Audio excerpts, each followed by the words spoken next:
Thinking of starting a retail business in Malaysia? You've come to the right place. Malaysia's growing economy, diverse consumer base, and vibrant shopping culture make it an excellent location for entrepreneurs to thrive.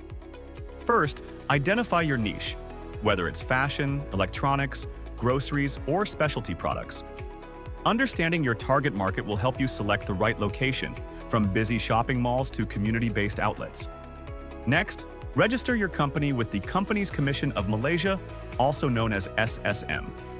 Depending on your business model, you may set up as a sole proprietorship, partnership, or private limited company. Don't forget the essentials: retail business licenses, premise permits, and compliance with health and safety standards. These are crucial for operating legally and building trust with your customers. In today's competitive market, combining physical retail with online platforms is a game changer. Invest in digital marketing and e-commerce integration to expand your reach and attract more customers.